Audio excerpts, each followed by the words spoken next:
Hey, Masati here with Mas on Sunday. Welcome. I know people all over the world joining live. So, again, thanks, guys, and keep spreading the word. Remember to share this video and like the video.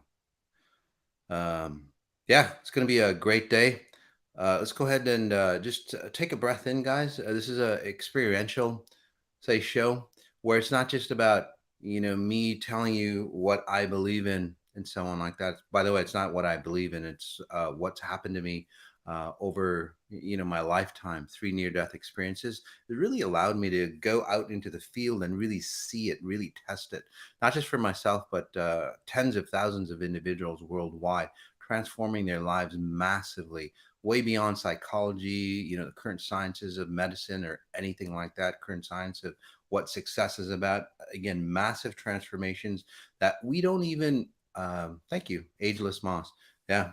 After my third near death, physically, I feel a lot younger now that I'm more in tune. But heart wise, heart conditions, body chemistry, and so on, of a lot younger man. So that's how we change. That's the new possibilities that we never thought imagined. And I call that the world of XI. So welcome to the world of XI. As in today, we talk about on this session of Moss on Sunday is called Life Explained, where we go into the deep topics of the day and we understand them from a very, very different level.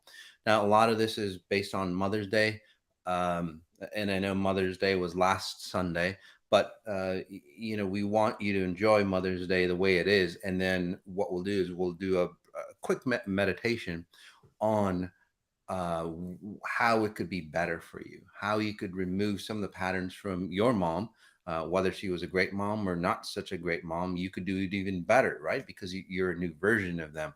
So we'll do that as well. So this way you can tell the difference. You can compare what Mother's Day was about and then the newness of Mother's Day based on the first principle definition. First principle definitions are always the highest level definition that you can get to, and at that level, well, there are very few or no exceptions to the rule.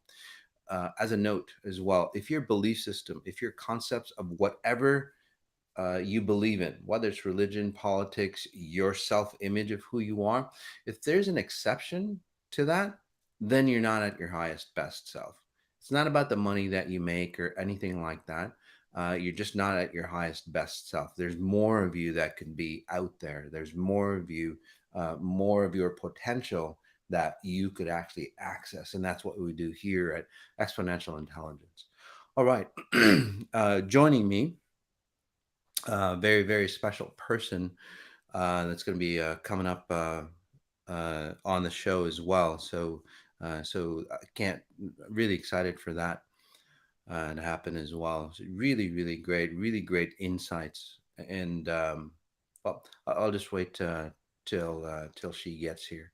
So what we're going to be doing today, we're going to be exploring trad wives, traditional wives, which is the rage today, frequency reparenting, and family values. Okay, so what does frequency reparenting mean, right? And what does really family values mean? Right now, as more and more individuals go through life, especially with the COVID situation, it's really allowed us to say go inwards, introspect, and really take a look at things and see what's really really important. But here's the key, and here's where, well, we mess up. Because we think that yesteryear was a lot better for us.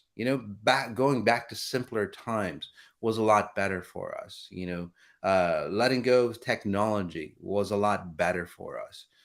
Going back and growing your own food and doing this and that was a lot better for us, and it probably is. But here's the key: if you want to go back in time, that's the problem. It's not about growing your own food. It's not about doing things of your own volition, doing things, being more freer, spending more time with your family. But the problem is that you're doing it based on yesteryear, 1940s, 1950s, maybe even a lot earlier for you. That's the problem. It's not about, oh, I need to grow my own food. But what you do is like, oh, my parents grew their food, or my grandparents grew their food. Well, what you did was you just basically your growth, your food, okay? You're growing your own food, but you're doing it from your parents' point of view. So within your genetics, this is key. Within your genetics, you literally accessed your parents' way of growing their own food. So say imagine that your parents went through, the Holocaust. They went through the 1929 crash. They went through World War II. So what you're doing is that you're importing all that into growing your own food. Okay? It doesn't work out well. I'll give you a clear example. Okay? If that wasn't good for you, let's take a breath in again. Just notice your chest. Uh, so somebody wants to start a farm. That's fantastic. If you want to start a farm, again, look at your father was a farmer. There we go. So again, think of it. When you're farming, you want to start your own farm. This is a great example for you. Are you going to bring in the tragedies, the headaches, whatever, of your parents or whoever started the farm in the beginning? You don't want to do that. You just want to carry over what they learned, okay, what they got out of it, the best of what they got out of it, and then import it into you. Not their headaches, not the tragedies, and not anything else that they went through. Just the top level reason or purpose why they went through it and how they survived from it. Because if you're here, they survived.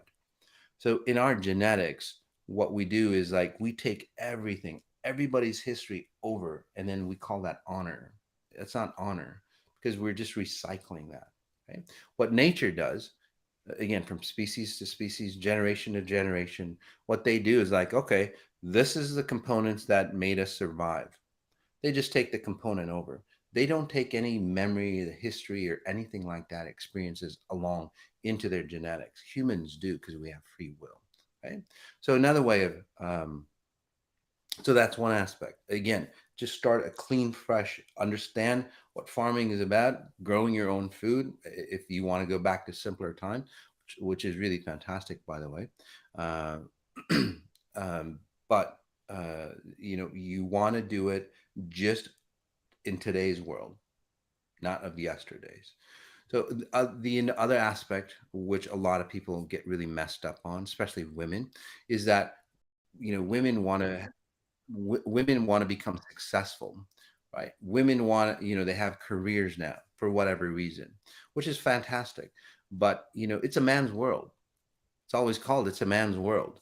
So what do? If you want to be successful, and success in the human world is has a masculine frequency. People go, oh, love, being sensitive. Oh, that's a feminine frequency. Masculinity, other is like success, assertiveness, being dominant. All those things are masculine frequencies, and then we put this in this basket. We put these words in the feminine basket, and then you're out becoming a very successful businesswoman.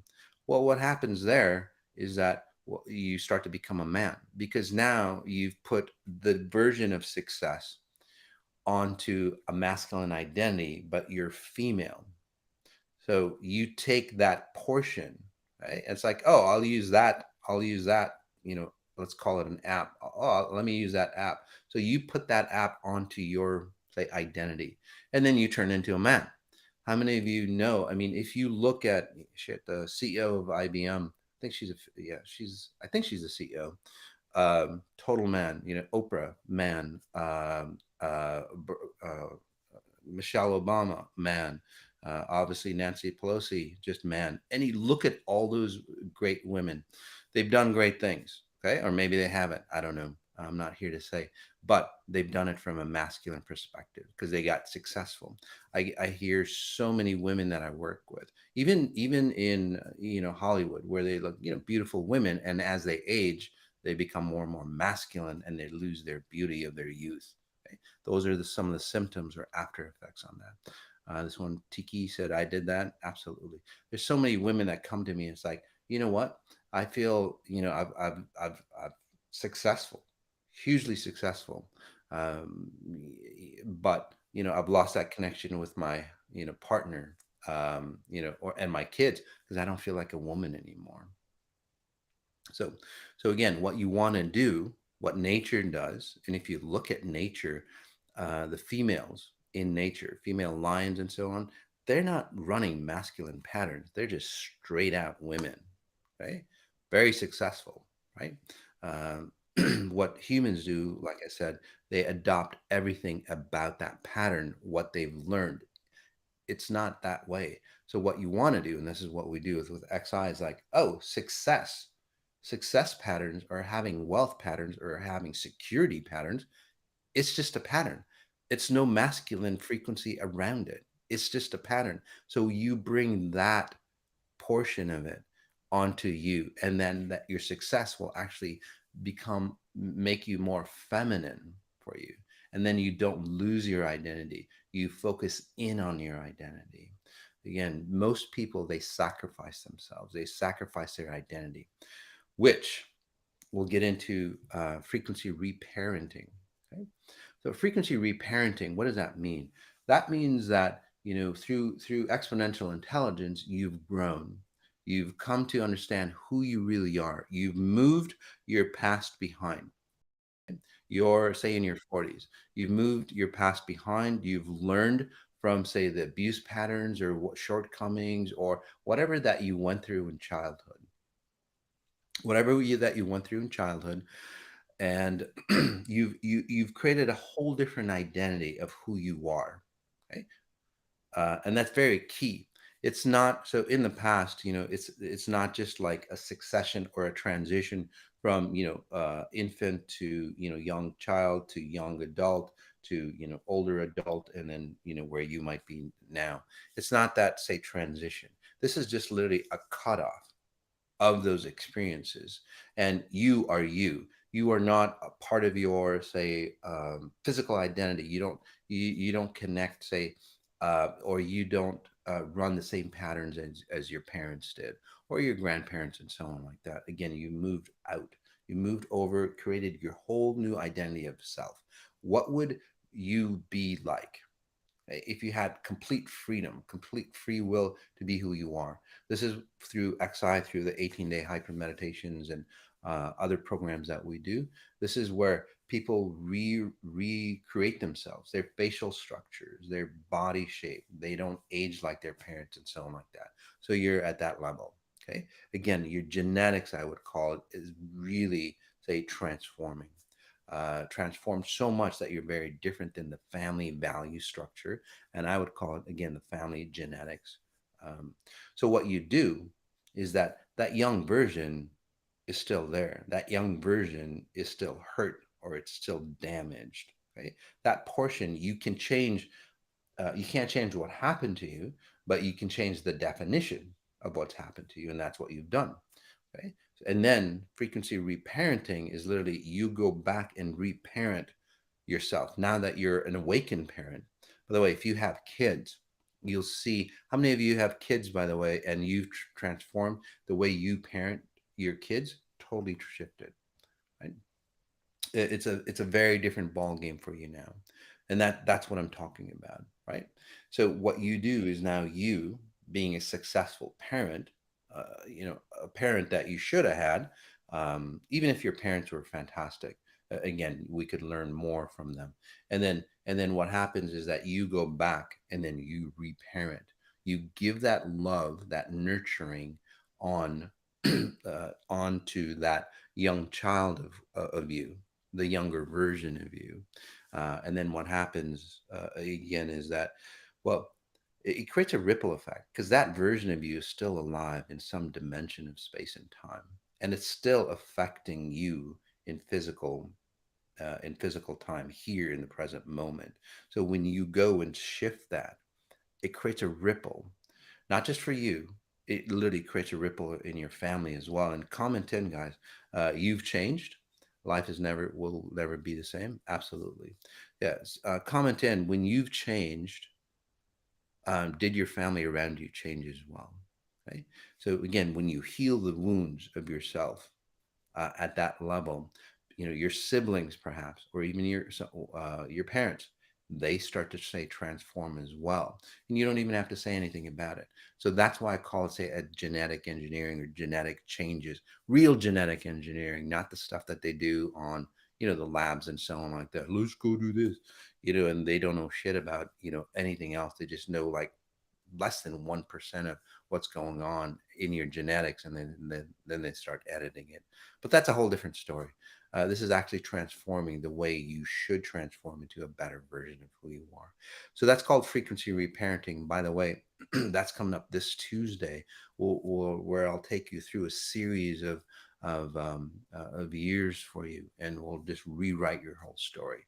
This isn't like past life regression, or going back into your childhood, reliving those moments. This literally is attaching a different definition, a higher version of who you are onto that younger child. I went through this on my near death experience, by the way. People go, I relived. It's a life review. It's not a life review. It's a life relive. Say that you went um, through life at a kindergarten level. You didn't know much, you didn't know what was going on, and then you have that near death experience and you have a life review. It's not like, oh, you did this good, you did that bad, and you're going to hell or heaven. It's not like that at all. It's about, you go back and you look at the life that you led through awakened eyes, say at like a college degree level, or a PhD level, and you look back onto your child self and you go, oh, I get it. That's why that happened to me. You're an observer of your own self. And literally, it transforms, it shifts you, it shifts the meaning, because those meanings are ingrained in your genetics. It's ingrained in your cellular memory, not here, not in your brain, but in your cellular memory, and then your spiritual presence or essence as well. That changes for you, that morphs for you into that person. Okay. To give you an example, is people who have been, say, severely abused. They might have walked away from it, but I can tell in their face that, oh, something must have happened right back in the day, and they're still operating from that.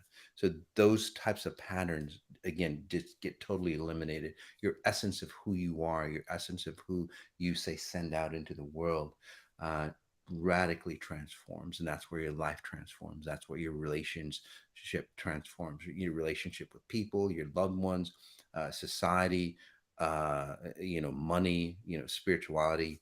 Everything transforms for you, and that's what you want. Again, cleansing out the past. So let's talk about. Do you guys have questions, by the way, on reparenting? Okay, so put that in.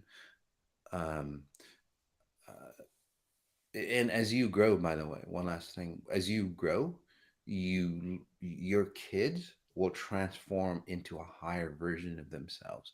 This is where people, they're at wits ends, with their kids, especially nowadays. I don't know what to do with my kids. They're lost. Society, well, of course, society's lost. Parents are lost. Here in Minnetonka, very high level, very nice neighborhood, uh, in Minnesota. And I don't know how many suicides they had this past year, unfortunately. That's how bad it is, guys. Why is that? They've got everything, more so than any other neighborhood in Minnesota. Perhaps it's the same for you all. But why? Again, because of the stress of the parents. I don't know how many kids my kids bring over and go, hey, dad, can you work on this person's, can you work on so and so? And of course I do. And literally they shift and transform, and they go, oh, I don't need to carry the burdens of my parents. Did you carry the burdens of your parents, as you, now that you're older, and now are you putting are you putting those burdens onto your kids?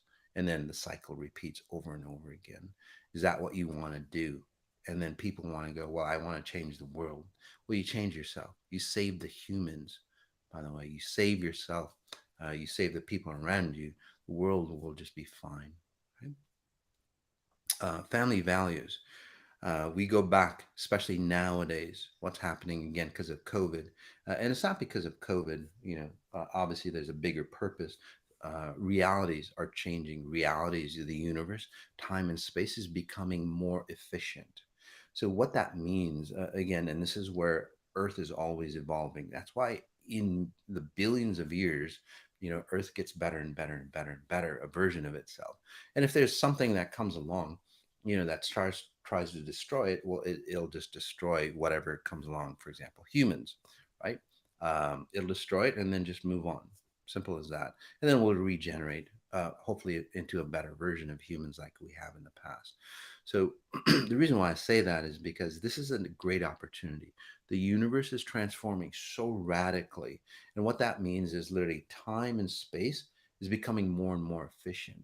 So at a deeper level, what that means for all you ex-hires or you sciencey type is that um, is that time and space is becoming more efficient, which means that it takes less density, okay, of time and space, physical space, to create realities.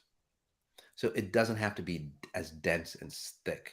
So just to give you an example, back in the day, if you wanted to stay warm, you had to have this huge, remember, you looked just like a marshmallow man, right? Those huge coats to keep you warm. That makes sense, right? Or, guys, remember the moon boots? They were huge boots and they kept you warm. Sure. Now, you can have this thin layer, and they have these jackets that crumple up in your palm of your hands, right? Very efficient, less density. The phones back in the day, huge. It came in a briefcase and it didn't do, what this thing does. This is more powerful than the computers that, sent the men into the moon. Again, it's crazy, right? How that happened. So so the same thing, time and space. Again, this is the expansion of the universe. That's changing. We have to change. Our say core structure, our cellular identity is changing. So that's what's happening. So what happens though is that people start to get shaken up, just like you, who's doing the 18 days, right? You get shaken up and it's like, shit, I can't hold on to this anymore. You can't hold on to this anymore. You cannot hold on to your old identities anymore. And then what people do, and you're seeing this, well, we need to go back to our old traditions because that's what's worked. Whenever people are say, in a knee jerk reaction, right? They come into a tragic situation. What do?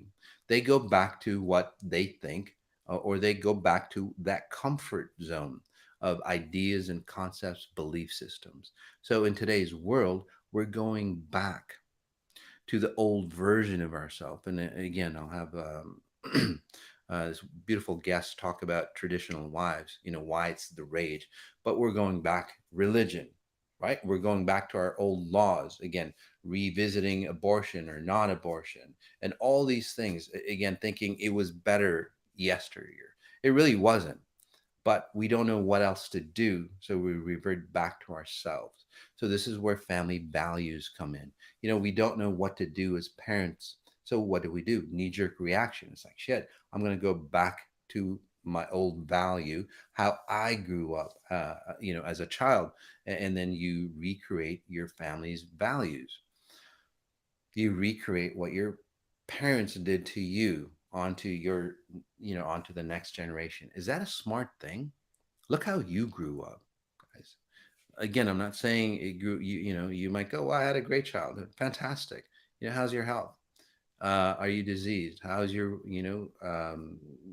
success? Are you killing yourself for the success that you have? Again, people will go, "Well, I'm successful, and I'm living pretty good, and this and that." But again, look at your value system. Do you know who you are? Is there meaning in your life? You go, "Oh yeah, my meaning is about making more money and then providing for my family and sacrificing." How does your family feel about that? They probably don't. That's why the percentage of divorces. This is why the tradition, of separation. And then people nowadays, it's like, well, I'm not going to even get married, and they think the institution of marriage is the bad thing. It's not. It's just how people use the institution of marriage, right? Or what it's turned into. Again, a destructive force rather than a freeing force. Same thing with being single. It's a very destructive force the way most people do it. Most people, they feel empty or lonely inside, and then they got to get connected. And then when they get connected, well, then it's like they got to separate because you didn't find yourself. So if you're single, by the way, if you're young and you're single, find out who you are, and then you'll connect and you can marry properly. So, but we force ourselves to go back to traditional family values, right? And there's a lot of good in family values, but again, that good is laced. There's a lot of good in success. People go, well, there's nothing wrong with success. Of course, there's not. Success, everybody should have it. But what did you do for that success? Did you do it ethically? A lot of pharmaceuticals obviously didn't. So that's a burden, not just on them, by the way, not just on them, but then in their family. And we'll just take that as an example, right? So again, you did something heinous to society, right? One of the worst crimes ever, right? At a higher level, not even physical. And then what happens? You're carrying the burden of all of society, by the way, whoever you've helped destroy. So you, your family, your children, your grandchildren, and great great grandchildren, and so on, they'll be carrying that burden onto you, for you, okay? Because of, again, your consequences, and that's the family values that you're bringing. Okay, so take that aside, step that out, and then look at your family lineage. What did your family do to get to where it's God? Right? And again, whether it's success, or did you destroy yourself because you wanted to move into religion, right? Because religion is a terrible thing if you do it improperly, just like success is, right? But we have this war on religion and success and so on, religion, science. Those are all, family values that we abide by. Family values of being kind, right? Being nice to each other. What the hell does that mean? Most people don't even know what that means, being nice. Being nice for most people is like, fuck, I got to swallow my own state of well-being so I can be nice for that other person. Again, look at what replicates that. You destroy yourself for some other person's well-being. So that person's well-being that you just destroyed yourself for, they're paying the cost. You move that cost of destroying yourself onto them as well. So whatever you've done, again, destroys both you and them, right? It's like handing somebody, a dollar or whatever. It doesn't help them really, because what you're doing is like you're aiding them in there where they are. It's not about handing them the dollar. It's about, the frequency, the underlying essence, the value of who you are as you hand that dollar over to them. That carries over as well. Most people in society, hear the dollar is, God, right? Money is God. Again, it's replaced it. It's terrible. Those family traditions, we still run by those family values and traditions, and those are the main operating or the global setting of most individuals as a humanity, right? As a species. But then we go, well, we need to go back in time, and resurrect the old family values. You can't do that because it makes it worse for you. So again, you've lost your identity. You think, money is everything. And again, there's nothing wrong with money. Everybody should be successful. But if you destroy yourself for money, okay, that becomes a terrible thing, because you're destroying you and your generations. Okay. By the way, Buddha was all for abundance in the physical realm and the spiritual realm. But most people don't even practice Buddhism properly. No offense, but it's not the way Buddha would have practiced it. Right? Buddha said, step out, identify who you are as a, say, complete being, and then step into the abundance. that is, say, gifted to you from a higher source. We don't do that. We've stepped out and destroyed our identity of who we are. And then we step into the almighty dollar or whatever currency that your country runs in. Again, look at society. So COVID really taught us a lot, bringing back. But what we've done is like, well, we'll just go back to our old state. You don't want to, technology. We'll not use technology. No offense against the Amish or those types of cultures. Really fantastic, you know. But again, they lose they sacrifice a lot for being simple. They can use technology, and still be, a complete being. That's the key. It's not about technology. So that's how we destroy ourselves. So family values, we really have to take a look at them. And I'm going to tell you a story, and then I'm going to bring on this beautiful guest that I admire so highly. Let's take a breath in again. um so this it was Thanksgiving, and this woman, she's cooking turkey, and she learned from her mom. It's like, Mom, how do you cook turkey? It's like, well, and it's a small turkey. It's like, well, you need a really big pan. You really need a big pan for this small turkey. And this has been going on for generations. And finally, the daughter wakes up. It's like, hey, Mom, why are we cooking this, small turkey in a huge pan? It's like, well, that's the way Mom did it. you know and it's like, okay. So she goes back, she goes to the grandmother, and it's like, hey, Grandma, why are you cooking? Why are we cooking? Why is it a recipe? Why is it part of the recipe that we cook a small bird in this huge pan? you know and she goes, well, that's just the way we did it. Simple as that. And again, we've associated the recipe, or the size of the dish into the recipe, or the taste. And it's like, I don't know, hon, that's the way my mom did it. It's like, okay.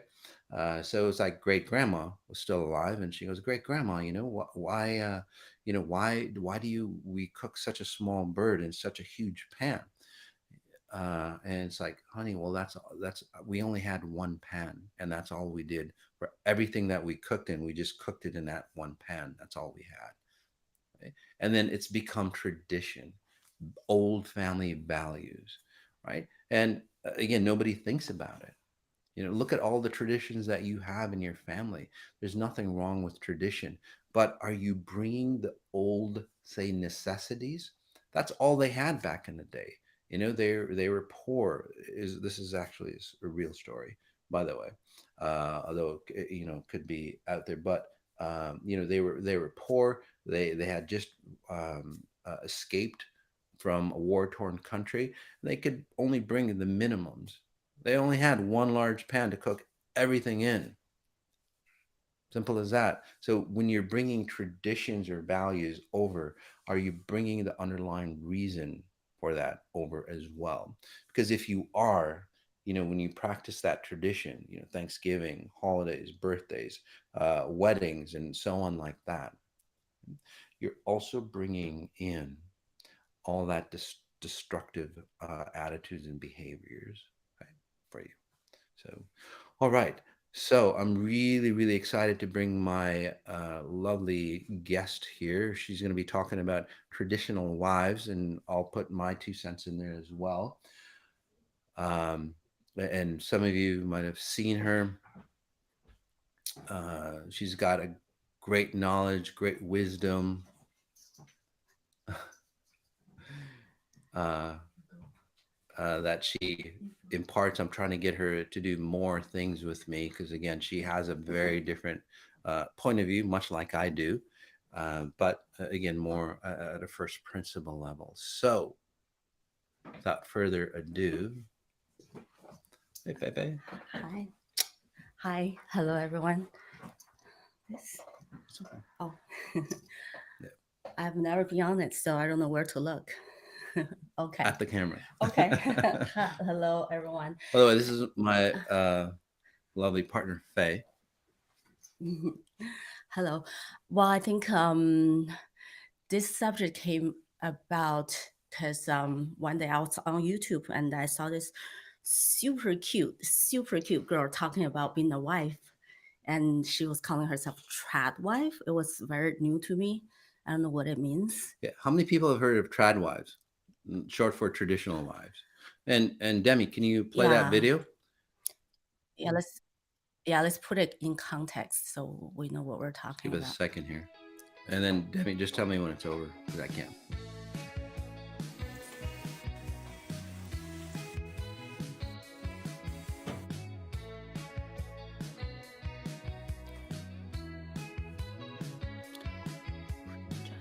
Just her video.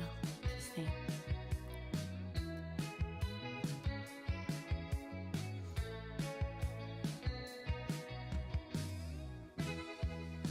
Sunday morning, I walk into my room, and I have no idea what to do.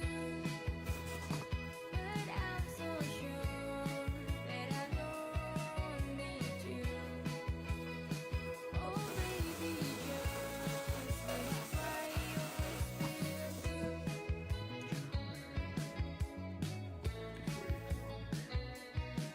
Do it again.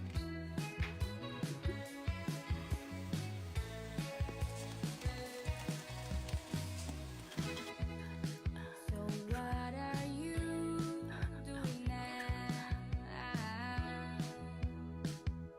Such a waste, oh, a waste of time. Is it over? Yeah. I don't even It's like a wanna minute. say TikTok. goodbye. Maybe I just don't wanna understand. I know that ignorance is Crazy, right? Some of you might like it, some of you might love it. Yeah, it's like I was a trad wife, you know. It's like, and somebody is like, "Yikes, shit, I don't want to go back there." But like I said, you know, you've attached loving, you know, loving your husband, loving your kids, you know, having a clean house with no, I don't want to go there. I don't want to be that woman. But you know, again, to me, from my point of view, it's not, you know, it's not what you're doing, but why you're doing it. You know, if you're doing it to lose yourself and you hate it, well, it's not going to be good for you. You know, if you're doing it just to keep a clean house and it's beautiful, and you're growing and expanding of who you are, then that's fantastic. Fefe, Well, you're more knowledgeable. oh, you just did my whole talk. Oh, sorry. Oh, No, right. Go ahead. what I was saying, at first I was thinking she's super cute. And I remember when I first came to the States a long time ago, I was watching I Love Lucy, and Lucy's always super cute. You True. like it? Yeah. Oh, I loved it. Yeah, that's The Lucy show. the Yeah, yeah. era of very cute, my love. Era of ladies and gentlemen at that time, and traditional wife was not. It was very normal. I and then I looked at comments. There's lots of hating going on. There's lots of hating, not liking the traditional wife, and I was like, why? Why? Like, what man wouldn't want to come home to a wife looking like that? And Exactly. uh, however, I just looked a little deeper into this. And first of all, I was just thinking it's very interesting. Um, there are lots of, like just recently, lots of men, they want to be women, be like women. They start dressing like women, start identify themselves as women. That was celebrated. And those traditional wives, they just want to be women. They just want to do what women do, and they're getting attacked. So that's one interesting thing. And also, there's a huge debate going on between traditional wife, modern wife, and that kind of got my attention. It kind of remind me of the food, like long time ago. Food is just food, right? And later on, there's a GMO food, there's organic food, and there is a different sustainable farm raised food, wild food. So when you start giving a thing, a most natural thing, a woman or a food, different names, different label, that means you have gone off course. So to me, femininity, being a wife, just a good wife is just a wife. But when you start to define things, Of course, it's a natural evolution of human consciousness, but that means we are really trying to find who we really are. There's a crisis of identity. And if we call ourselves traditional wife, if we're reminiscing all the traditional values, but to me, good values are good values. They're not traditional, they're modern, they're timeless good values.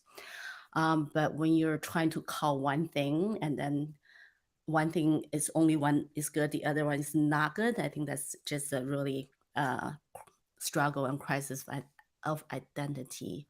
And for traditional wife, I can understand why people are triggered because in the 50s, not in the 50s or 40s, all this time, women really didn't have any social standing. We didn't have any status. There's no rights, no privileges. It was truly oppressed. And women stay home not because of choice, because sometimes there's just really no choice, right? So now, 70 years later, when we finally crawl out of that hole, and there's lots of women came back, start dressing like back then, talking like back then, having their voice like back then, and having the value and talking about gotta submit, gotta cook and clean and submit to the man just like back then. Of course, it's very, very, very triggering, right? So, and also I've stayed home, I'm a stay-home mom, and I'm a working wife as well. I know, and many of my friends are staying home mom. They don't really look like that. They don't. The home life is very intense. It's very chaotic, and we don't really look like that. We don't really talk like that all the time to our kids, to our husbands. Sometimes we do raise our voices to our kiddos. So it's not very realistic. I think those women, if they really want to talk about traditional value, but if they can just stay more to the reality of how real women look, how real women talk, how real women raise their kids and family, maybe they're more persuasive instead of looking like all the way back to 50s, because that is triggering lots of other situations back then. And for modern women, I also find it very interesting because in the debate, in the comment, they were saying you shouldn't need a man, you shouldn't submit to a man. I don't need a man to make money. I have to say, you got to be very careful. Telling a man that I don't need you as a wife is a lot like a husband telling you that I don't want you. I don't Okay. know, right? And then you saying I don't want to submit, but submit is an interesting word. I understand it's very triggering, but just think about if a truly, I'm talking about truly masculine man, masculine husband that you're marrying, you're facing this real man. Just be honest, ladies. If you're in your true femininity, submission is natural. You want to submit to a good masculine man. It's just natural. And submission doesn't mean you want to lower yourself to slavery. It doesn't mean you're less than. It's the equal playing field, just different different side of a coin because it's a balance of family life. Submission, I think, is just putting your ego aside and taking his lead. And you don't want to marry a man that's not masculine, does not have any of the masculine qualities anyway. So, That's but true. but what Yeah. man wants to come home to a defiant wife all the time, fighting with him? I think for a man, peace, tranquility at home is very important. It's very nice to come home to a clean house, of course, or meal, of course, that you know a working wife can arrange all of that. You can hire someone, but most important is to be a loving wife, to respect your husband and submit, meaning you just taking, you're smart enough to take the lead. And also for staying at home women, it's really not a waste of your intelligence or talent to stay home because we need intelligent mothers and we need wife that's very wise, have great insights. I think women's contribution as a wife in a marriage is there are two qualities, spiritual and financial. And when you look at historically, men, they dominate in the domain of politics, finances, physical strength, right? As a very physical dominance in this world. And for women, we have quieter power. We I think our power is in the invisible realm of if we could inspire men to achieve greatness, that's our greatest achievement of all. Then we make the world a better place. So it's very important to have an intelligent mother, intelligent wife at home, or not at home, however it is. I think the purpose of intelligence is to make a home, a world a better place. So that's what I see traditional and modern. It's not traditional modern, it's the correct first principle value. And how you, however you want to express, however you want to express in keeping a home or in working, it doesn't matter. You just have to understand what true femininity, and everything you do is to honor the nobility, the beauty, the preciousness, and the power of true femininity. Yeah, beautifully said, hon. Thanks. Mhm. I'm sure she brought up a couple of points that were kind of pushing against you all, which is good. Uh, so a couple of the things is that submissiveness, right? Nobody wants to be submissive, but here's the deal, high level individuals who are like, say, entrepreneur types, highly successful entrepreneurs, by the way, they're very submissive. Oh, That's yeah, okay. sorry. They're very submissive in the realm, okay, and people go, well, I'm an entrepreneur, I'm not submissive. Well, yes, you are. Highly successful entrepreneurs, again, it's not a man trait, it's not a woman trait. When you're submissive, when again you want to learn something, you're not at your best in that genre, so what do? It allows you to learn, because if you have an ego, you can't learn because your identity gets in the way. So being submissive for, say, a woman, and we're just talking about women now, okay? Men have a different way of being submissive. Okay? So again, it's not, oh, women are supposed to be submissive, men aren't. No, that's wrong as well. But being submissive, basically what that means for a woman as a wife, okay, or a feminine, is that you're observant.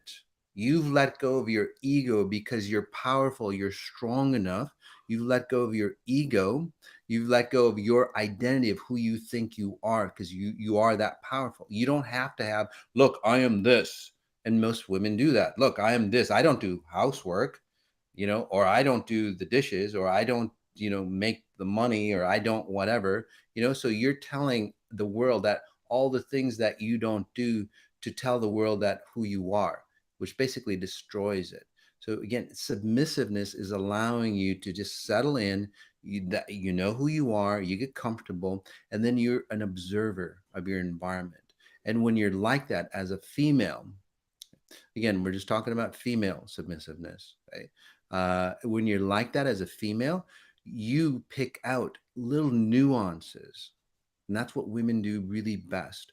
They pick out the little nuances within their family. It's like, oh, my son and daughter, my kids need this, my husband needs this, and then you provide for them.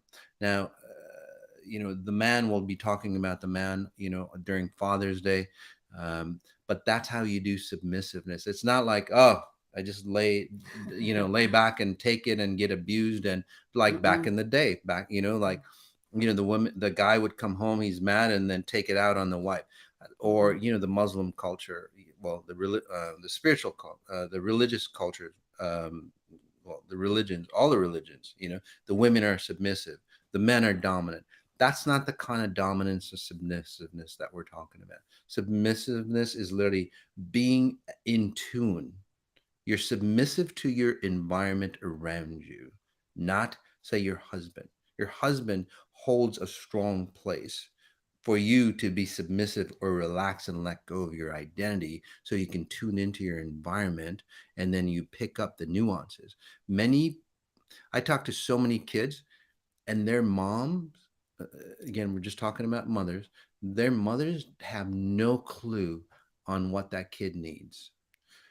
Mm-mm. And then we go, why is my kid so fucked up? Mm-mm. Well, because you're not being submissive. You're so much in your identity of who you are, you can't even see that child or your husband for who they are and what they're lacking. Okay, so that's that submissiveness. The other thing that I want to talk about is somebody that pointed out, it's like, I love I love vacuuming in a dress, in a beautiful dress. I love it. That's Uh, good. that's beautiful. Yeah. You know, Mhm. and they say, by the way, those people who work at home, you are more productive when you're take the time, even if you're working from home, when you take the time, take care of yourself, you dress up. Even if nobody's there, you feel good on your own. So if you're doing housework, why look like a slob or whatever, you know? If you want to dress, and again, if you want to, you know, if you just want to be in jeans or, you know, sweatshirt or whatever, that's totally cool, you know. But if that's comfortable for you and that's you and you're growing, expanding from it, that's fantastic. But if you're just doing it because, you know, you feel like a slob on the inside and you're not getting the motivation to clean yourself up and all that, right? That's another story. So if it makes you feel good to dress up, just like those people going to work, you know, and that's work, by the way. House cleaning, I do a lot of house cleaning. I love it. I literally love it because it allows me to organize things. It actually gives you great feedback on how, say, the family is running. You know, when your kids have a messy room, and you know, you've seen this, you know, how many of you, by the way, you know, your kids get, you know, exponentially intelligent and they start cleaning their room up. You know, my Mhm. son Zeus, totally, you know, messed. I mean, just I can't even fathom. But you know, again, a lot of troubles, you know, with somebody else. Anyway, uh, don't want to get Mhm. into that. Their mom, basically. But you know, as he got confident in himself, now he cleans his room up. I don't even, you know, you don't have to say it, you don't have to force it or anything. Mhm. He just wants a clean domain, Mhm. right? So those kind of things where we force ourselves, you got to have a clean room, damn it. Well, that clean room doesn't resonate with what they're resonating on the inside. So you don't want to have those traditional family values or trad wives. Kind of got off the subject a little bit, but anything else, sweetie? Oh, you know, just also I think if we reminiscing traditional or we want to get rid of traditional, remember it's if we're talking about wife, we can't leave the husband out of the equation. Traditional wives work in the traditional environment, traditional society, right? And now women, lots of women going out saying, I don't need men. I can fend for myself. I can support myself. That's all good. But at the same time, lots of women still expect men to be traditional. That is to doing all the traditional roles and a husband do. And so that doesn't work out because when you constantly tell a man, I don't need you, I don't need you, I don't need you. And they lose the desire to protect you, provide for you. And actually, I think a good woman, good family, give a man sense of purpose, sense of meaning, sense of passion and drive in life, and bringing structure and hone his leadership position and leadership skills. So if a woman are constantly putting a man down as a whole, I think that it has something to do with the demise of the recent masculine culture. Mhm. Men don't want to be men anymore. They want to be women. I don't get it. you know, Not me. yeah. I love being a woman. I love being a woman. And not once in my life, I remember ever saying, "Hey, I'm a woman." Unless I'm not a woman, I'm a woman wannabe. But now more and more men come around and saying, "I'm a woman. I'm a woman." It's just very strange to me. I have all the respect for people who truly are in the wrong identity in their body.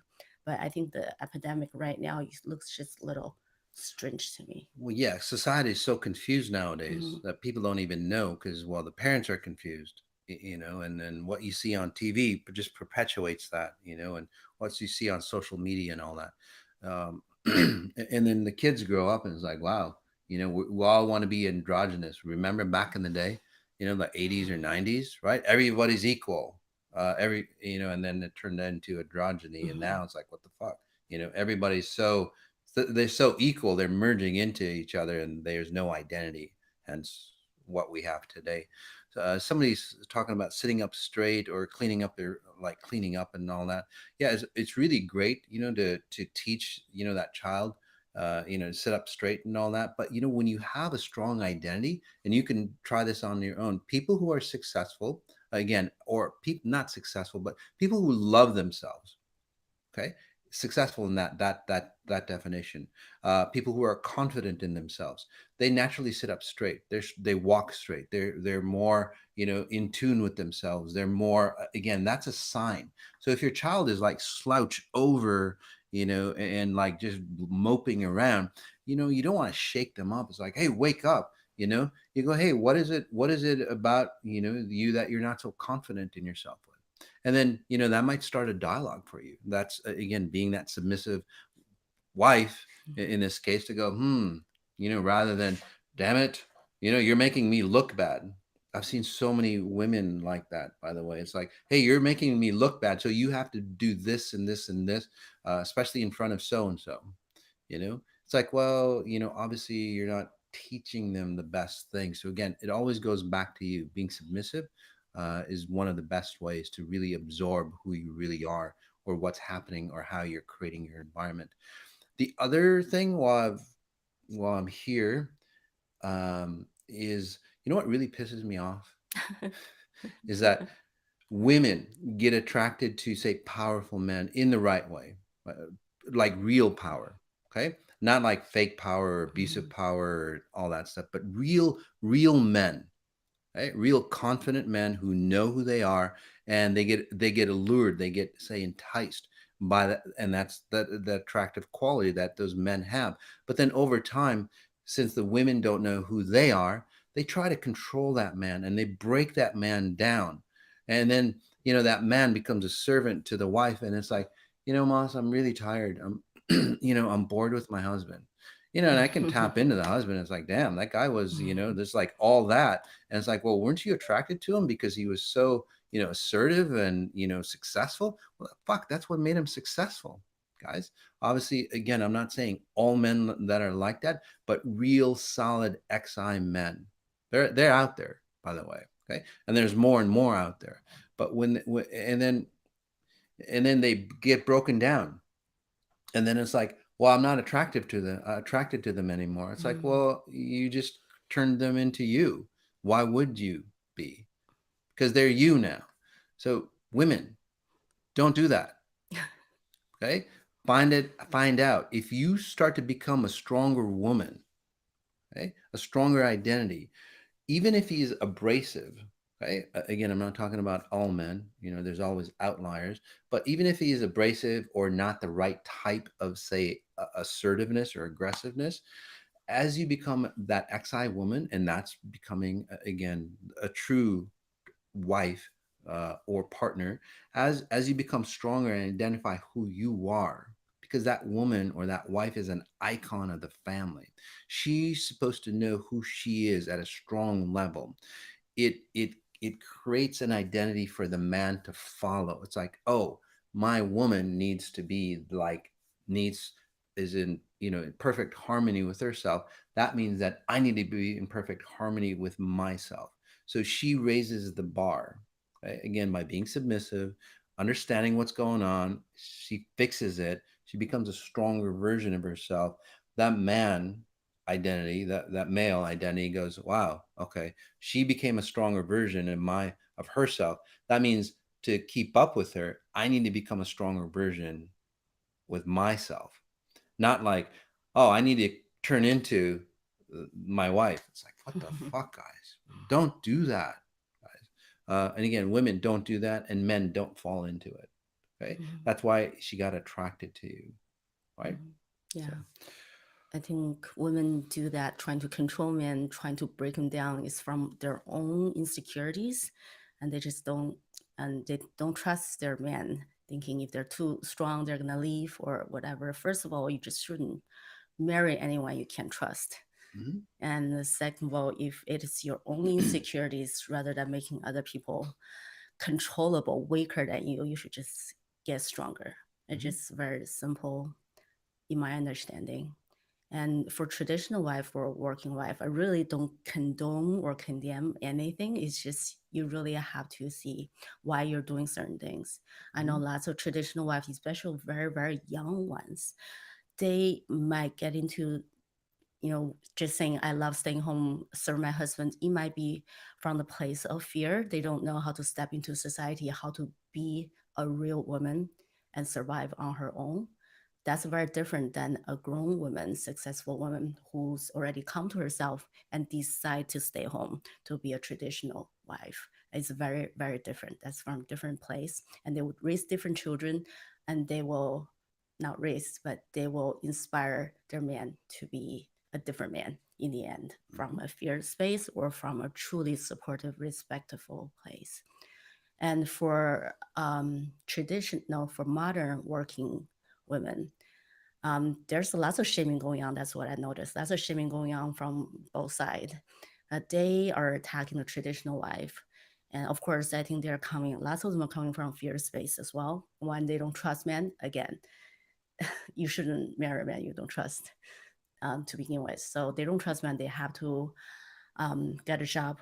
But sometimes when you have to support a family, it's absolutely fine. But that's your deal. You don't need to shame other people who want to stay at home. That's one thing. And also, I observed a man seemed that there's an overwhelming attraction from men to actually traditional women with traditional values.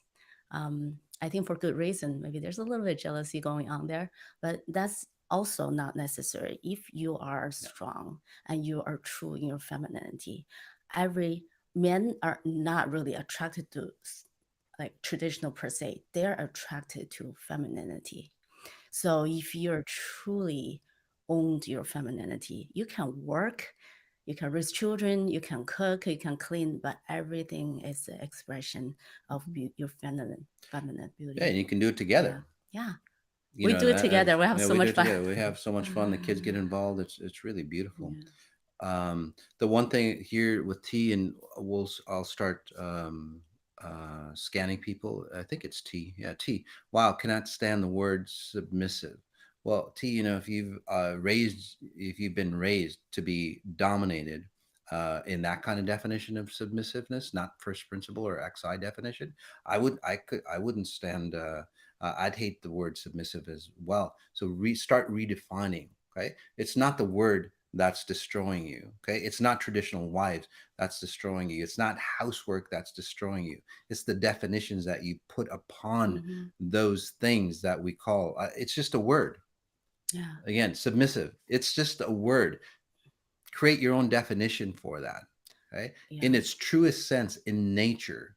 Right, submissiveness, or in Buddhism, submissiveness is basically giving in to a higher power of who you are, letting go of your ego, allowing the environment, again, your higher self, to consume you, to take over you, to be your best version of who you are. It allows you, like I said, to tune into your environment and remove the bad habits that are in here at a physical level. So, in that definition, would you not love the word submissiveness? So don't get stuck on the definitions that society has defined those words for you. This is why what we're doing from good to great to limitless. Limitless. It's a new podcast coming up.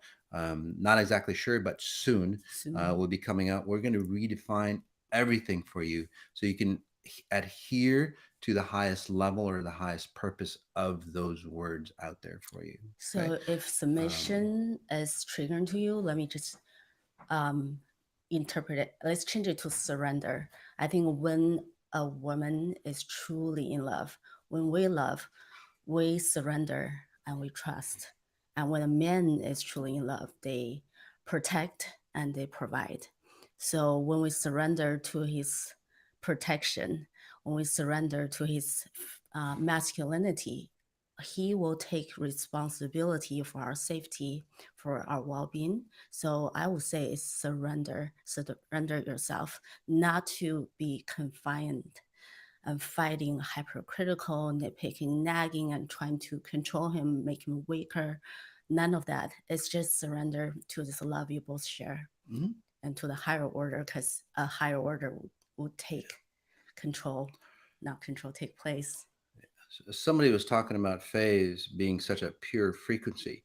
Yeah, so when she talks about things, she says submissiveness or surrender and all that. She sees it from her point of view, her definition, not society's point of view. Right. Again, a very powerful woman. If you've ever seen her in business and all that, Mhm. holy crap! But she's the nicest, softest person on the flip side as well. So I mean, that's a complete woman. Men are searching for that complete woman. Who can have great conversations with you rather than somebody just traditional wives. They stayed at home. They didn't do anything. They didn't keep up on society. They didn't keep up on the latest trends or anything like that. They just did housework. They come home and the husband and wife, they have nothing to talk about. That's Yeah. not the kind of traditional wives you Mhm. want. You want somebody that's in tune, right? It's not about staying home, not staying home. It's about having true value. That's what people are looking for. Family values that actually nurture your family values that nurture your relationships. So, I know some traditional wives stay home, they cook the best meal ever, and they look like $1 million, but they have such resentment and bitterness toward their husbands. yep. So everything they do go into that frequency, will go into everything they do. The house they make is gorgeous, but all they talk to me about is how much they hate their husband. So is that really a traditional wife that will assist his husband to his greatness? No, not really. And also, I know working wives, they love their family, they love their husband, they love their children, but they work all the time. When they come home, their husband, their children get the leftover. So is it good? It's also not good. I think what is good is the husband and wife when they come together. First of all, don't marry anyone you can trust. Don't marry anyone you can have a conversation with. And you two come together, you negotiate and talk about what works for you. Maybe a little bit at home, a little bit work, or a lot of home, a lot work. It doesn't matter. And whatever a woman do, since I'm a woman, I only speak for women, is really respect and admire the masculinity in your husband and inspire him to achieve the greatness, the greatest that he can be. I think that's the best we can do. Yeah. Talk about men who are too soft. Yeah, we're going to be talking about that during Father's Day. We're going to be, again, coming out with a lot of good stuff. Strong XI woman talks that I want Faye to be on. So that's coming out for you guys. Oh, by the way, somebody's talking about mental health. So Mm. that's coming up. Mental health. When is that? 30th or something like that? May, end of May. We're going to do a May. series on Hmm. mental health. Hmm. Again, first definition of mental health. So somebody was saying also that yes, any good trait can be distorted, of course. So it's time for you to go. Shit, that's a distortion. I want to reset it, redefine it, right? And that's what XI is about, redefining all those things. So we'll move on to Go scan. scanning Okay. people. Okay. You can stay here. Mm. You can stay here or get me a cup of coffee, woman. No, just kidding. Yes, husband. No, she's so cute. I just when people. You okay? Yeah, I'm good. Okay. But are you talking? Yeah. Yeah, no, you can stay here. Okay. But 2 minutes. yeah, but when Mm. it's like, have you ever been in a relationship? What was my last relationship? It's like, they make food for you because they're supposed to make food for you, because they're the wife, and it's like, here you go, and it's like, and the kids and I like, you're afraid to eat the food. There's no love in it. It's not like, here, I sacrificed myself and I did this and I took time out of my day to make you food. So here, eat it. Like, okay, there's no nutrition in that. But Faye, she's so cute. She brings me, I don't know, tea or something like that, and and it's like, she brings it, and you just feel the love inside, and even if it doesn't taste good, I can't cook. even if it doesn't taste good, it's like it tastes so good just because she poured her effort and she poured her essence and presence, in whatever she cooked, and she's getting to be a great cook, by the way, But I and it's just so beautiful. I never, I'm not a good cook at all. I never even wanted to, but miraculously, I think that's what love That's does to another you. thing. Yeah. She never wanted to cook. Yeah. She never wanted to, like, I'm not cleaning anything and stuff, Right. but now it's like No, I just do it out of joy and love. Yeah, I crazy, actually right? enjoy it. I never thought I would say it, but I actually love it so much. I love taking care of my family. I love taking care of Moss. I just really, really love it. I think one example is our son Zeus. He had some episodes. He passed out in his room, and we rushed him to the ER for hours. We're there till almost 6 in the morning. That it's a light outside already, and we're so tired. And then we came home, and I was really, really tired. The entire next day, I was just tired. But for some reason, my heart was filled with joy and love because when I was in ER with him, I just felt like I was pouring my love on him. And next day, I felt The right rejuvenated. way. Yeah, I felt rejuvenated. I was feeling like pissed off and cranky because I didn't sleep. None of that. I just felt like I was so rejuvenated with love. Mhm. I felt my heart was full. I was so happy. I know I was a little sleepy, not working up there, but I was just happy. So I think love fills you up, Yeah. enhance Even your those life. tragedies, Hmm. guys, it's an opportunity for you to, flesh out all that stuff and, really bring your pure essence into you. So, Okay, you do your scan. Yeah, all right. thank you. Yeah. This one, B1, would love a scan. Yeah. So for you, you want to be one, but again, there's multiple aspects of you that need to come together. I think you've done a really great job. By the way, understanding that you're kind of scattered and now you have a direction. Before, you really didn't have a direction. You wanted to be complete. You wanted to be that oneness. But again, why are you all scattered? It seems like your father was really all scattered, right? And then again, it didn't provide a solid family structure. Again, it's not the family values of cooking dinner, cleaning, and this and that. Those kind of family values, spending time. It's how you spend that time. It's how you cook and clean. So if your father again was all over the place and not creating, say, the best environment, you as a kid would just be, well, should I do this? Should I be this? Should I do this? Should I be that? And every day it changes for you. So it kind of separated because again, it didn't define your environment, didn't have a nurturing relationship for you, a nurturing environment for you to be solid on your own. So that's where you are now. So take a breath in, B1, and anybody else. And let's start to pull the best features out of those different situations or different personality types, and then pull you into that oneness. Okay, there we go. And again, if I'm working on you guys, just comment in on how you feel afterwards. Uh, and if see how accurate that was. I know I'm accurate, but it's good, especially for those doing healing mastery, so you guys can tap in and see how I uh, see the information that I see in you. This one's on your right. Can you scan me and my 16-year-old son? We have put weight since I left him with his father. He has put weight. Okay.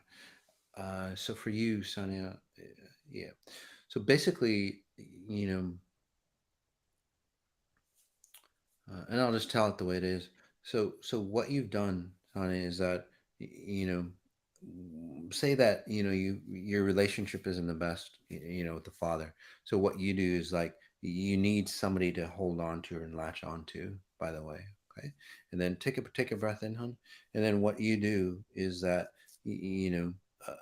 So you need that man, so to speak, in your life, or you need somebody to like hold on to. Okay, and then what that means is like you move in to their space, their presence, and that's why you two probably are separated or divorced, whichever.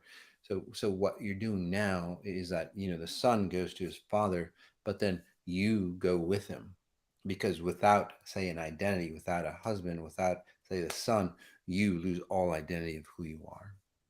Okay, and you feel empty, so you'd have to latch on. So even if they're not around you, you would like again hold on even more so. You think about him more so. You worry about him more so.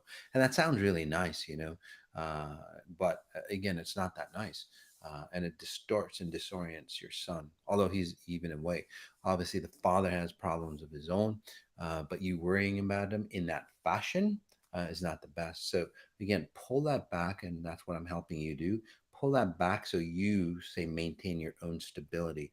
And you've gone through some stuff from what I'm seeing, with XI, where you might feel unstable a bit more. But again, that's for you to pull back who you are. So observe that rather than latching on more as you go through the process of becoming exponentially intelligent.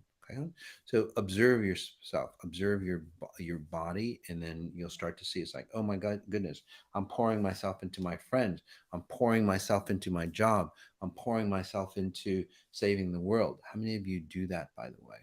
Okay, it's not just her. How many of you do that? And then you go, well, what the hell? I'm empty inside. Or what the hell? My friends don't see me anymore. Or, I get divorced or whatever. Or my kids don't want to see me anymore. Well, because you poured yourself into them and now they're you and they don't like being you. You might be the best person in the world, but again, it's not them. So again, that separation is highly important. This one, sure. Um, yeah. So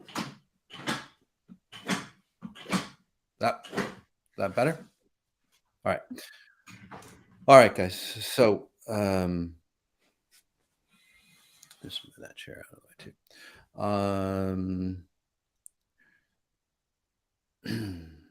So this one, Jennifer Powell, please scan my son, husband, and myself. Yeah, so Jennifer, you're coming into, say, that XI nuclear family, right? And in the past, traditionally, a nuclear family is basically, again, is old definition of a nuclear family is basically your victims, and you're all running the same patterns, and now you're a nuclear family because that's what the bond between you all is, all the distortions and lack patterns. So you hold on to yourself, hence nuclear family, and it feels good, right? So people who are, say, victims, they support other people who are victims because it makes them feel good. So that was a nuclear family back in the day. And you might feel strong because of that, but yeah, you're joining, like half of this person, a quarter of this person, and all that. When you become one, you'll get stronger, obviously. But again, the victimization or the lack frequencies get stronger as well for you. So in this case, what's happening for you, and it passed by anyway. So oh yeah, please scan my son, husband, and myself. So for you, Jennifer, what's happening is that, oh, you know what, I'm becoming more and more independent of myself, which is really beautiful, which destabilizes your husband a bit because he's always like relied on you, or you're that support mechanism for your husband, or you kind of tell him what to do, basically, and then he kind of goes, well, because his mom basically told him what to do. So a lot of men are like that, right? They get told by their mom what to do, and then they just kind of blank out. And then it's like, have you ever wondered why guys don't like to take directions? They don't listen to, hey, how do you get to so and so? It's because they've been told what to do so often, especially if it comes from a woman. And again, and then it's like, gosh, and every time they take directions from somebody, it's like, God, now I'm being told what to do because they lose their identity. That's why. But solid men who have an identity, they don't mind getting direction because it's like more efficient that way. So again, underlying reason as a side note. Anyway, for you, Jennifer, what you're doing is that your son and your husband are destabilizing a bit. He's letting go of, say, the mother type frequencies. He's and you're going, hey, I'm not going to tell him what to do. So the best thing for you is literally step back, allow your son to do whatever he needs to do, your husband to do, without you intervening. Okay. Another form of submissiveness is, again, observing what happens when you're not in the mix. And then they start to falter, but then as you hold a strong space of identity of who you are as that strong XI woman that you're getting into, so congratulations, they'll go, oh shit, yeah, I get it. And then your son will start to solve his own problems, same as your husband. And then that's where, you have a stronger masculine. So nice. That's the new version, or that's the real definition of a nuclear family. Instead of your weaknesses bringing you together, your strengths bring you together. And then those strengths, you go, oh, my son's doing it like this. It's not like I'm the parent and, my son has to, in this case, do what I say. So basically, you're getting feedback from your son. It's like, oh, yeah, that's a great idea, honey. I'm going to adopt that, and vice versa. And then that nuclear family, the strengths get stronger and stronger. The weaknesses turn into strengths rather than, again, the nuclear family going down. Okay. So that's what going back to those original family values.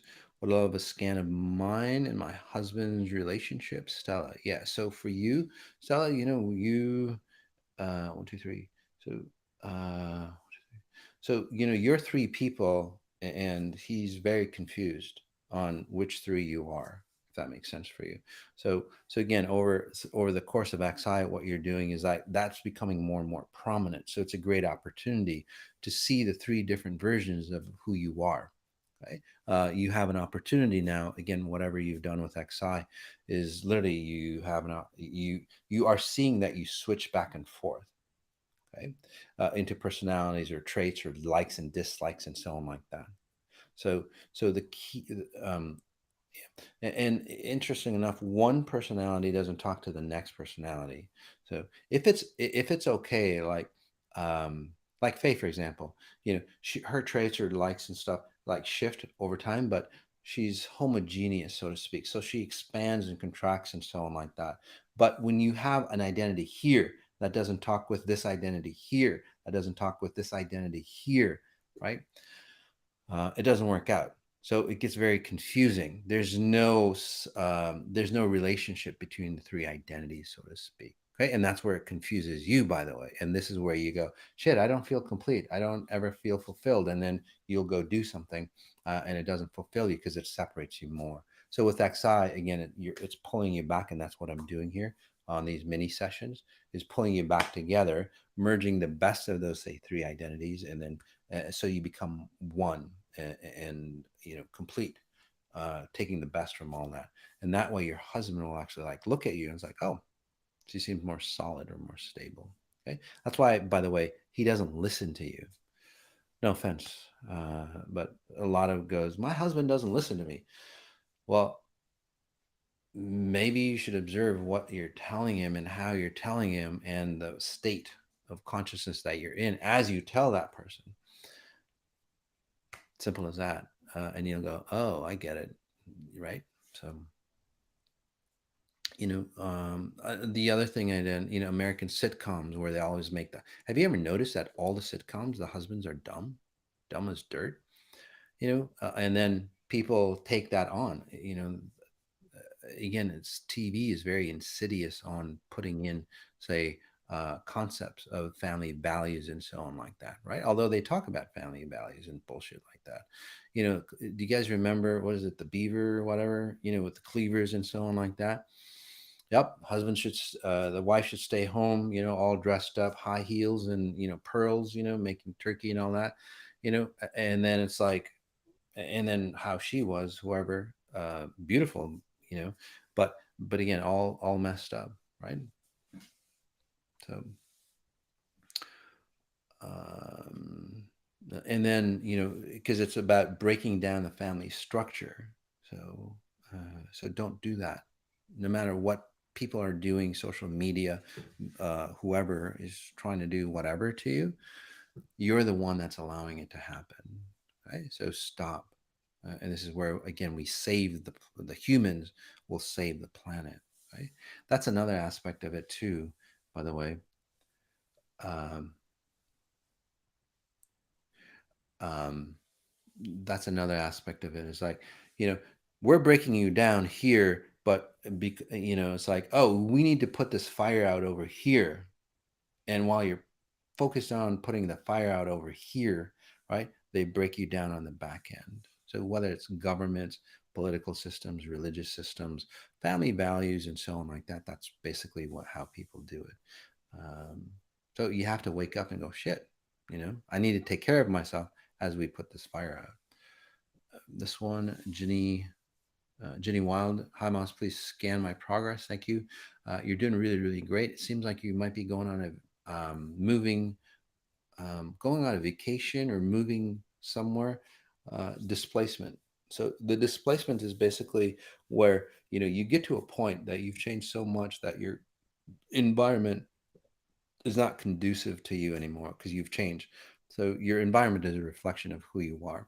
So again, you're going to be plopping yourself into a new environment, and so it doesn't mean that you have to move, but you might move. Or again, you go on vacation, you transform, you come back, and then you shift your environment around. So nice job, really nice job. Sometimes it might feel a little awkward because you don't know who you are, but you're moving, or you're transforming to understand who you are. Right? So go, go out there, take that leap of faith. Don't sit back because that's what's held you back in the past. You'll miss that opportunity. So if there's going to be an opportunity for you to do something again out of the ordinary, go ahead and do it. Okay. And then you find yourself within that opportunity. There's so many times that opportunities came for you, and then you go, no, I'm too scared, I'm too this, and then you miss out, and then you go, why is my life not working out the way it is? Well, shit, you didn't take that opportunity to massively change yourself. So XI is using that potential that you lost in a proper way, and it'll literally kick your ass and put you into whatever, even if you don't like it. Jamie Weiler, please scan my marriage. Well, if you're asking me to scan your marriage, obviously there's something going on. You've grown so much compared to your spouse. You've grown so much compared to your spouse, right? So, so that you're so disparate now, and that the disparity has always been there for you, hon. But again, you kind of go, well, that's just the way it is, because your mom would just go, your mom kind of feels, or your family kind of feels. It's like, well, honey, just love him because he's a lawyer, or get married. You learn to like him. Your mom might have said that to you. It's okay. He's whatever, right? And then you go, oh, okay, that's the way it is. So you've morphed into somebody that you didn't want to be. A lot of women do that, by the way. They get married, right? They adapt. They literally shift into the kind of woman that the man is attracted to. And then after they get married, they shift back to their original self, and they go, shit, I'm not myself. I don't like this marriage. It's like, well, fuck. Why did you change in the first place? And then you blame the guy for it. I'm not saying that's you, honey. I'm just ranting. But anyway, so you basically, have lost your identity, and now you found your identity of who you are. So congratulations. So it gives him the opportunity for him to change and transform. That's all. You've gotten solidified. So allow him, and take it day by day. Okay. Just take it day by day, and observe, because um, observe what's happening for you, and observe the patterns or things that you like in your relationship instead of breaking apart and all that. Because again, if you break apart, and you're not, say, transformed or shifted, or you didn't learn, you'll recreate that relationship somewhere else. I'm not saying you're breaking up. I'm not saying you're staying together. That's not my place. But if you take it day by day and observe, it's like, okay, what is it in this relationship that I don't like? Okay. And then again, don't blame that person. Okay. And ask, and don't blame you. Just ask. It's like, well, what is it I don't like? Oh, okay. I don't like X. Okay. And then go, what is it in me that's allowing X to keep creating itself? Because it's not the only time that you've seen X, whatever it is. Right.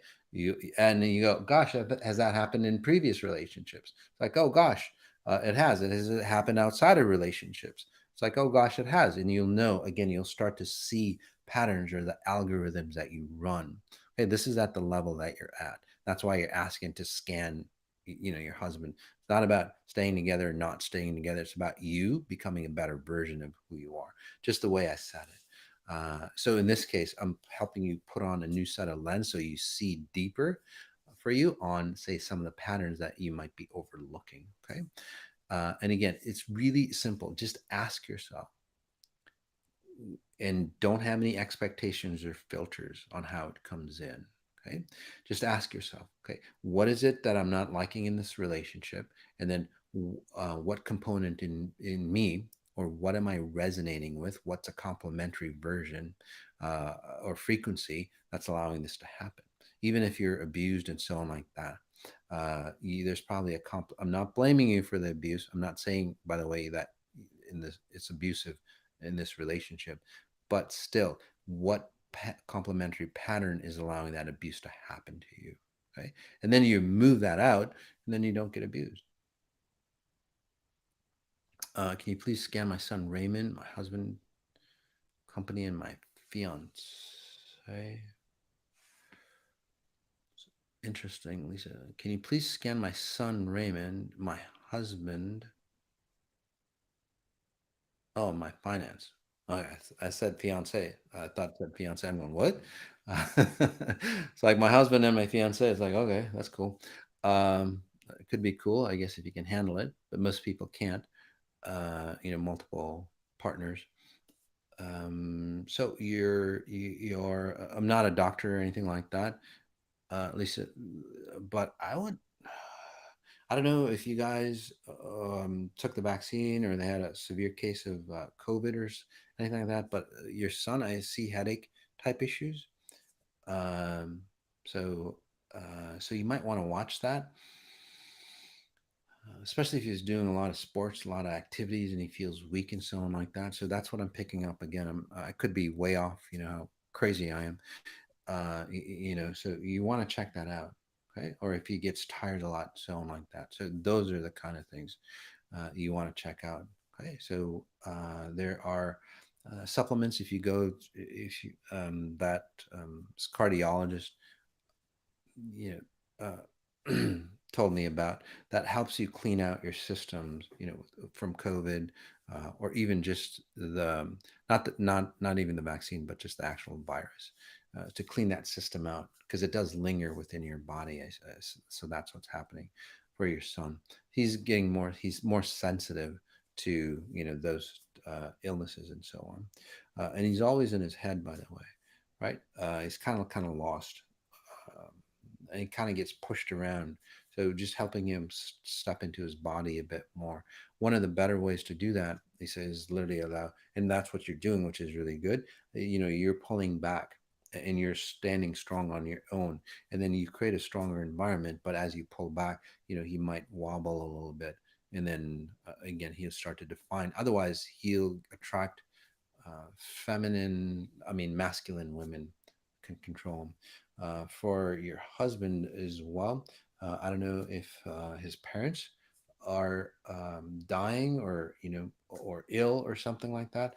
But anyway, his parents affect him. Even if his parents are gone, long gone, they're still affecting him. So, and then that's what you're seeing. So it's almost like you see I see your husband, and then I see like his mom or dad latched onto him.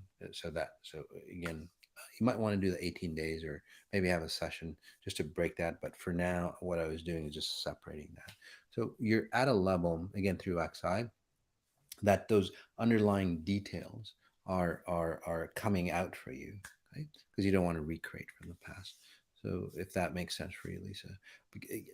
Again, for your son though, I would definitely. It's on Telegram, XI with Masajati. So join Telegram. That's where I just raw thoughts. By the way, there's some supplements there that might help your son, and then nattokinase. I think that's how you pronounce it. So that might be good for you as well. It's just something to clean your system out. Oh, there's another thing too, guys, that would be good for you. Again, let's see here. Mucuna, Mucuna extract. That's really good.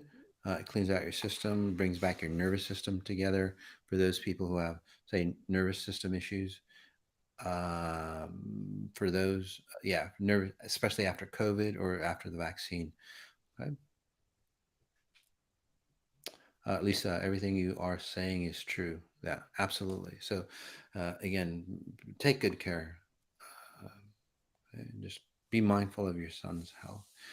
I'm not saying this is happening to you uh, or your son, Lisa, but if you've ever seen those young athletes, like prime athletes, right? And they're professional players, and they're on the field, and then just like they pass out and die. So again, I'm not saying that's your son, but um, um, but that's an extreme version where again things get blocked, so on, and then you have exercise, increase of blood pressure and so on, and the brain just like shuts down. So you want to take care of that. Also, sugars is not good for your son either. Modified sugars, genetically modified sugars, honey, things of natural sugars, but anything that is a sweetener that you can't read, just not good. Guar gum, maltodextrin, all that stuff, not good. Oh, he might be taking some energy drinks, by the way, too. So again, not that good. So yeah, Mucuna. Okay. Yeah, Purina. Yes, Carolyn. Yeah, Mikana Purines. Yeah, yep. So just one more, guys. We're running kind of late. Again, is it Mary Teresa Kelly? Please scan me and my family. So you're so well concerned about your son. So yeah, your son, he allows people to literally jump into him. I guess for lack of a better word, he'll stay with a friend, for example, and then all their burdens come into your son, and then he doesn't know what to do with it. So say for example that he has a friend, or somebody, not, it doesn't even have to be a close friend, but say that your son has a friend that's like depressed because their mother or father is alcoholic, so whoever that friend is, basically. Okay. So it's not a say, it actually is. So that friend, again, in today's society, and that's why kids who are like ultra sensitive to, say, frequencies, they're having a hard time in today's society, right? And then it's not their fault, it's just all the people around them, all the kids around them and their parents. So anyway, so that friend has alcoholic type parents and so on like that, that is latching on, or it could have been on your family side, alcoholism and that kind of deal. Anyway, so that kind of pattern, your son is a stabilizer for people who are in trouble. So even 2 steps forward, again, a friend's family. Okay? So just helping them move away from that. So the best thing to do, I'll help him render an identity of his own. Yeah, so he doesn't have to absorb, because he doesn't know who he is, right? And then he just absorbs people stuff. Unfortunately, he attracts the wrong people to absorb. So, so for your son, creating an identity and then spatial referencing that we do in the 18 days is really good for him. Okay.